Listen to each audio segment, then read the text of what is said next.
In this video, I'm going to show you how to make this rustic little herb garden, or whatever you want to use it for just a few dollars. If you want to see how I did it, well, then follow me.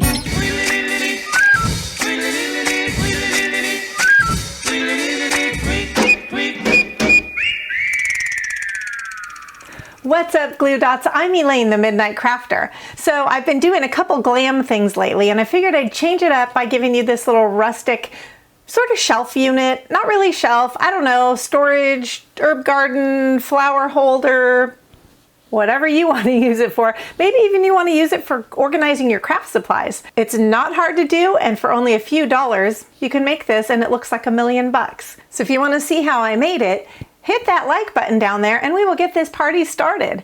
But don't forget, during the video or at some point, check that description box down below, because that's where I have the link to join the Bling Owl keychain contest. So see if you can win. On the 1st of every month is when I do that drawing, and a live chat, which I love visiting with you all. And also a list of all the items needed to make this project are down below, as well as contact information and other cute little stuff. So check it out. All right, hit that like button. Let's do it.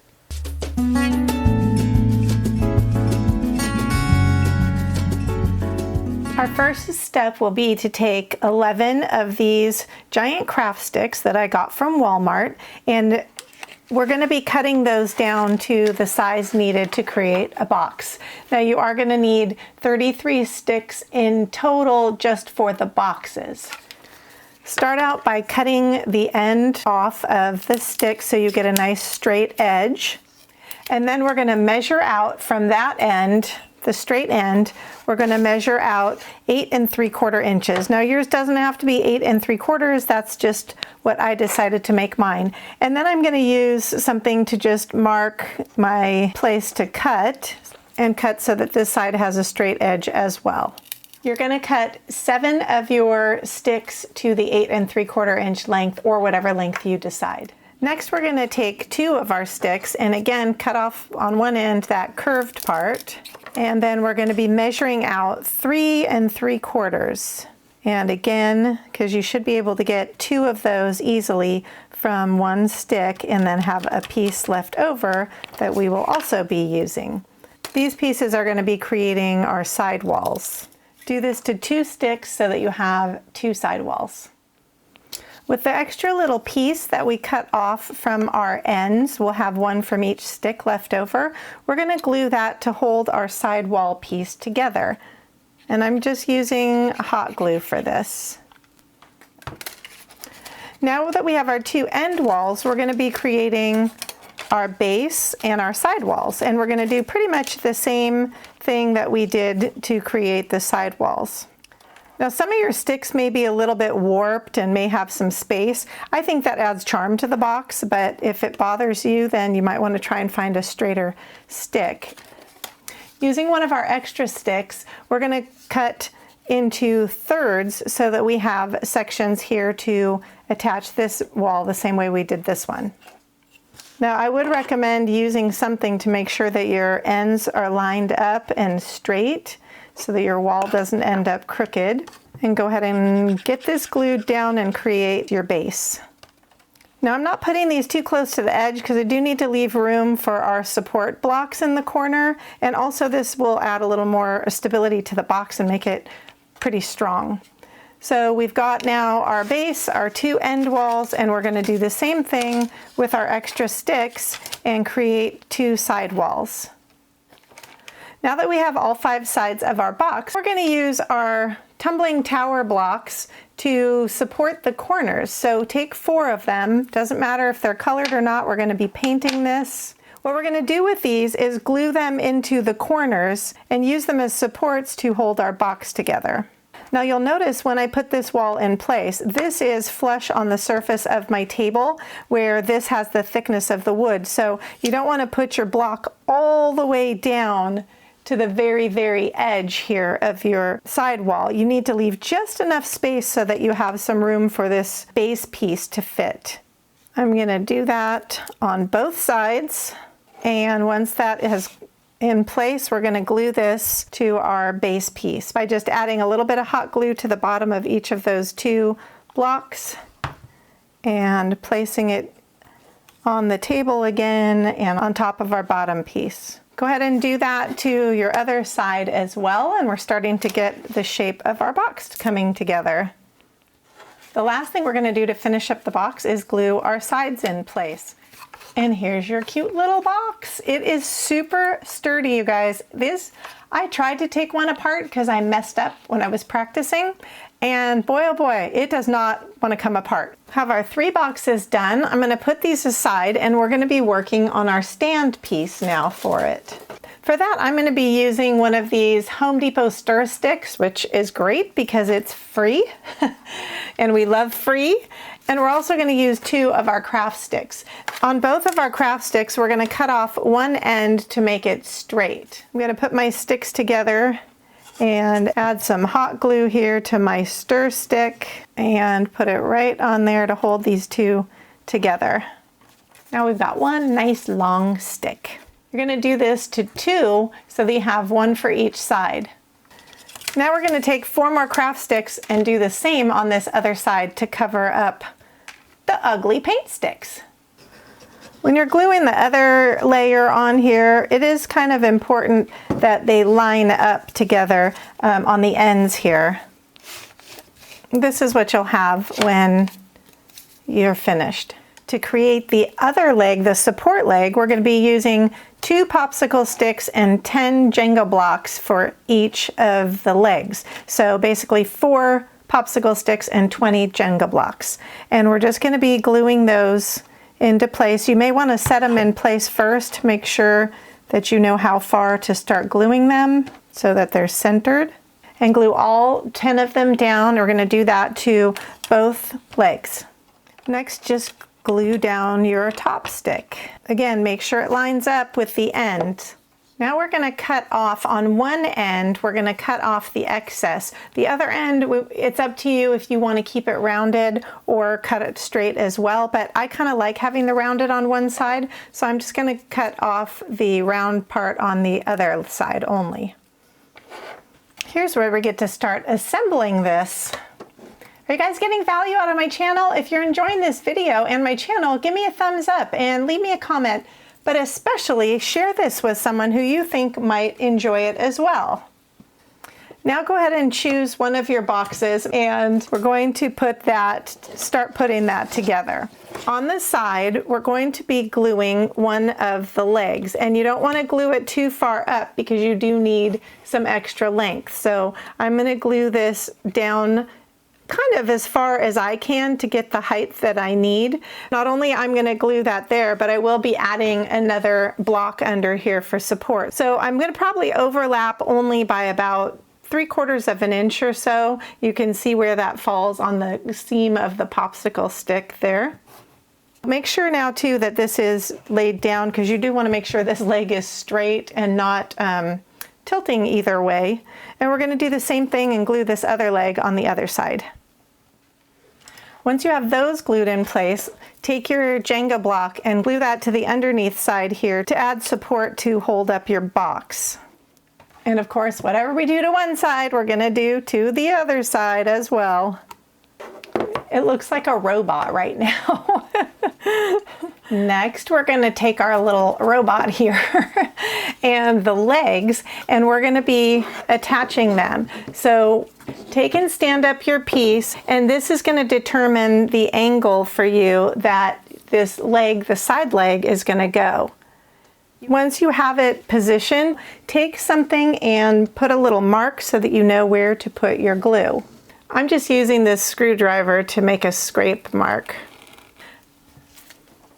So again, before it dries in place, stand that up, make sure everything is positioned where it needs to be before that glue cools off. Now it will help a lot. There is that space in between these sticks here because our paint stirrer stick didn't go all the way up to the top. So if you have some extra little pieces you want to shim in there from your leftovers, you can do that. I think it should probably take about 2 pieces to sort of shim that. And that might be a good idea just to keep this also a little more solid. Now I'm going to hold off before I glue the other leg on. I'm going to get this piece shimmed so that it doesn't wobble so much. And then we're going to be attaching the boxes because that will be easier than trying to figure out the proper angle for the other leg. So we can do it with the boxes more easily and get this other leg positioned.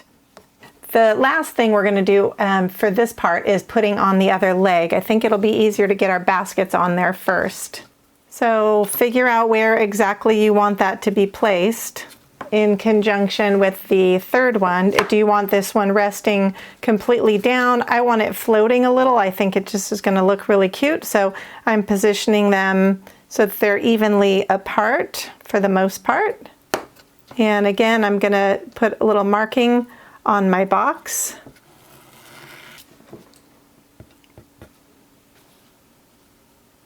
Now if you have a little clip you want to put to hold this so you can continue on without having to wait and hold it, that would be great.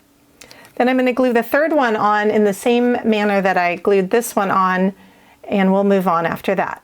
The baskets are all good and glued in place, and we're going to now work on sort of getting this other leg in place. And don't worry so much about the baskets for this moment. It's more important that the leg is positioned evenly so it's not sticking out further. And then once you're sure that they're lined up, we'll just glue that down in place.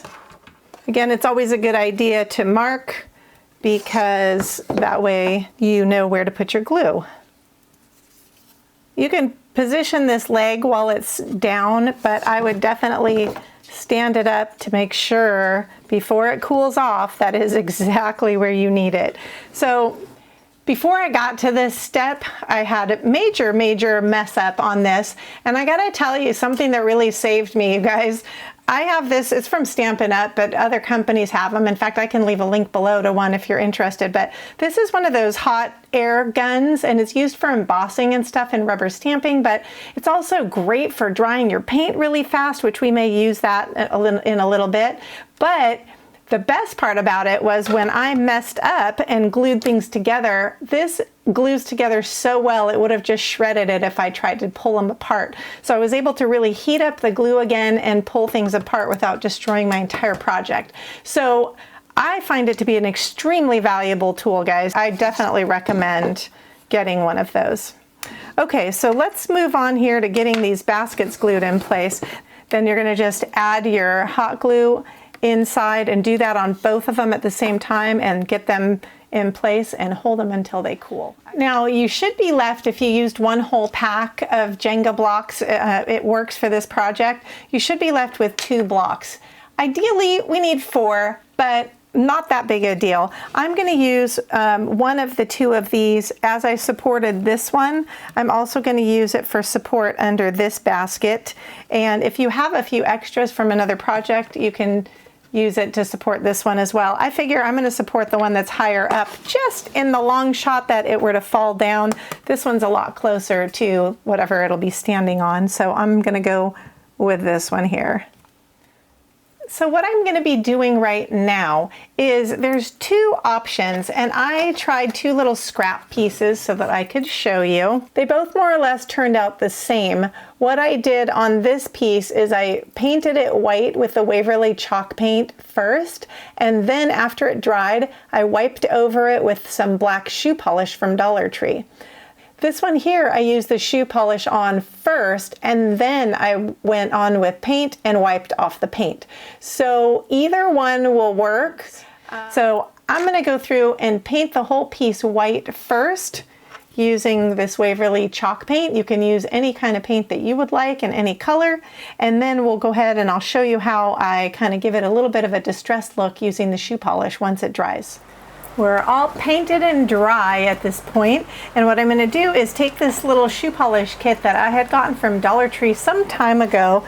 You can use any shoe polish you want. The brown in here is actually really wimpy, so I mean it's not even, I think it's more of a neutral than anything. So I'm going to use the black, which is going to give a little bit of a gray coloring to this, and I'm fine with that. Gray will work just perfectly.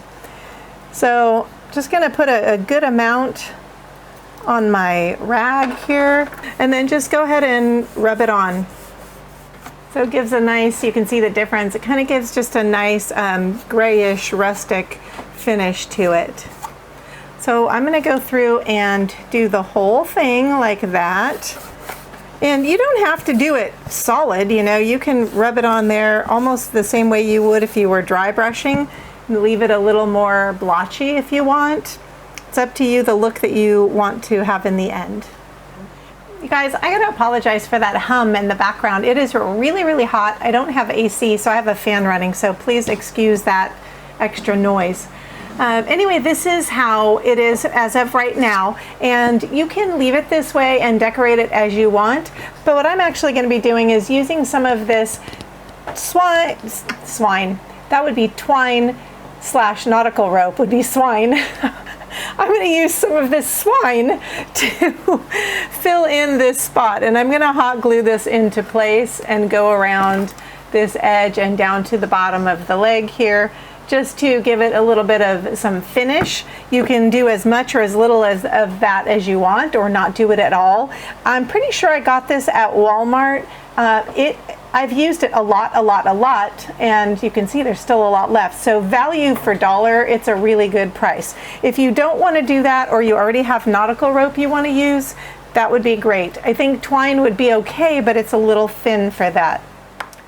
Now what I've done is created some rivets for the front, and I'm going to be adding those on. And how I did that was by simply using these little stickers that are puffy. They're raised, so they're dimensional. They come in all different sizes. I got them from Dollar Tree. Went outside and I spray painted them silver. And then I used my shoe polish kit again, using a really good amount on the rag and just blotting it on top of each of these little rivets. So we're going to let that dry really well, not only first from the silver paint, but then you also need to let the shoe polish dry. And then once it does dry, we'll just very slightly with our fingers give it a little smudge. So instead of a blotted spongy look, it'll have sort of a little bit more of a weathered metal type of a look to it.